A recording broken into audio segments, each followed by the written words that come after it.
بسم اللہ الرحمن الرحیم۔ آج محترمہ بے نظیر بھٹو کی برسی ہے 27 دسمبر۔ تو اب آپ کو بتا کہ انہیں کیوں جو ہے قتل کیا گیا تھا، اس کے چیدہ جو ہے نا کچھ پہلو آپ کے سامنے جو ہے وہ رکھتے ہیں۔ تقریباً 15 سال پہلے 27 دسمبر کو سابق وزیر اعظم میں بے نظیر بھٹو کو راول پنڈی کے لیاقت باغ میں ایک عوامی جب وہ ریلی سے خطاب کر رہی تھی، اس دوران اس کے فوراً بعد قتل کر دیا گیا تھا، جو ملک میں عام انتخابات سے پہلے عوامی جلسے سے ان کا تقریباً بلکہ آخری انتخابی خطاب تھا۔ ان کی زندگی بھی ایسے ہی لی گئی جیسے ملک کے پہلے وزیر اعظم لیاقت علی خان کا قتل ہوا تھا۔ دونوں وزرائے اعظم میں 3 قدر مشترک ہیں، دونوں وزیر اعظم رہے، ایک ہی جگہ قتل ہوئے، اور تیسری یہ کہ ان کے قتل آج تک پرسراریت کی لپیٹ میں ایک رہسیہ بنے ہوئے ہیں۔ 18 اکتوبر 2007 کو وطن واپسی کے بعد بے نظیر بھٹو صاحبہ کو زندگی کو مسلسل خطرات جو ہیں وہ لاحق رہے۔ وہ انتخابات سے پہلے 18 اکتوبر 2007 کو زندگی کو لاحق خطرات پر سابق فوجی صدر جنرل پرویز مشرف جو انہیں تھریٹ جاری کیا تھا، اس سے بھی انہوں نے نظر انداز کر دیا اور وہ واپس لوٹ آئیں، اور اس کے بعد ان کے جلوسوں پر خودکش حملے کیے گئے، لیکن وہ ان میں بچ گئیں، جن میں ان حملوں میں جو وہ 150 سے زائد افراد ہلاک ہوئے۔ اکثریت پیپلز پارٹی کے کارکنوں کی رہی۔ حملوں کے کچھ دنوں بعد انہوں نے متعلقہ حکام کو بھیجے گئے خط میں ان افراد کی نشاندہی کی جن پر شک کیا جا سکتا تھا۔ ان میں سابق فوجی سربراہ مملکت general retired Pervez Musharraf, ISI کے سابق سربراہ lieutenant general retired Hamid Gul, Pervez Musharraf کے قریبی معاون بریگیڈیئر ریٹائرڈ اعجاز شاہ، اس وقت کے وزیر اعلیٰ پنجاب پرویز الہی وغیرہ جو ہے وہ اس خط میں انہوں نے ان کا ذکر کیا تھا۔ اس کے بعد بے نظیر بھٹو جو ہے وہ دبئی چلی گئی۔ اس دوران 3 نومبر کو پرویز مشرف نے ایمرجنسی پلس نافذ کر دی۔ واپس آ کر بے نظیر بھٹو نے انتخابی مہم شروع کر دی۔ وہ مزید 2 حملوں میں بچ گئی، حملہ آور پکڑے گئے۔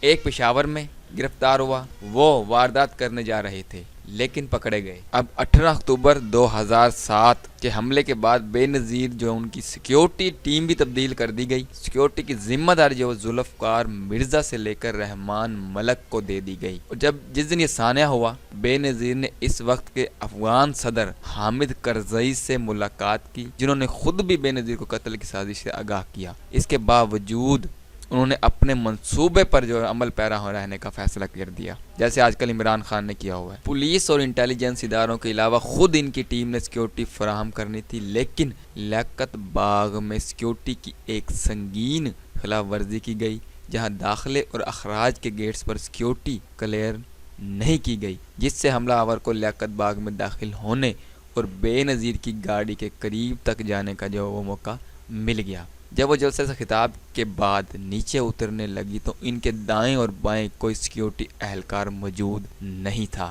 وہ ناہید خان، ان کے شوہر صفدر عباسی اور مخدوم امین فہیم کے ساتھ روانہ ہونے والی تھیں۔ کار میں بیٹھنے کے بعد انہوں نے نون لیگ کے رہنما نواز شریف کو ٹیلی فون کر کے ان پر فائرنگ کی بات دریافت کیا۔ سیکیورٹی کے حوالے سے یک کے بعد دیگر سنگین کوتاہیاں ہوئی، جس نے رحمان ملک کے سیکیورٹی پلان کو کھول کر رکھ دیا۔ انہیں کار کی چھت پر آنے نہیں دینا چاہیے تھا، جہاں بے نظیر کو سیکیورٹی فراہم نہیں کی گئی، جن پر گولی چلائے گی اور وہ اسپتال پہنچنے کے بعد جاں بحق ہو گئیں۔ اس کے بعد 2008 اور 2013 میں پیپلز پارٹی کے 2 ادوار حکومت میں تیش کے حوالے سے 18 اکتوبر کو کار ساز حملے کے تناظر میں بھی سوالات اٹھاتے ہیں۔ اب آپ یہ دیکھیں، واقعے کی جو شہادت تھی، اہم بے نظیر بھٹو کا بلیک بیری فون تفتیش کاروں کے حوالے کیوں نہیں کیا گیا اور 2 سال تک رحمان ملک کی تحویل میں رہا؟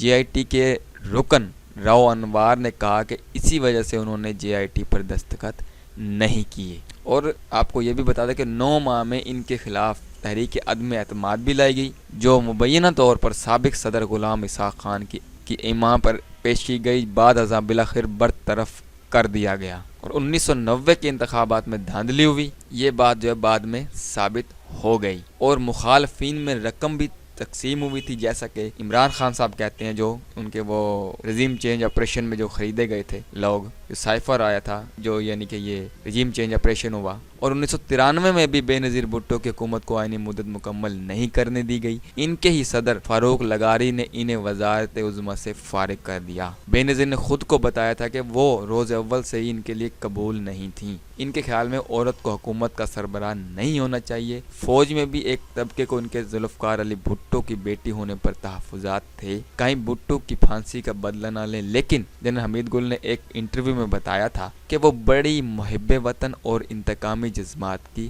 حامل نہیں تھی۔ تحفظات میں طالبان رہنما بیت اللہ مسعود قتل میں ملوث ہونے کا الزام لگا، جس سے بیت اللہ نے انکار کیا۔ تو ناظرین، یہ تھی محترمہ بے نظیر بھٹو کی رداد۔ اللہ تعالیٰ انہیں جنت میں اعلیٰ مقام عطا فرمائے، ان کے درجات بلند کرے، ہماری سب کی یہ دعا ہے۔ ملتے ہیں اگلے ویڈیو میں، اللہ حافظ۔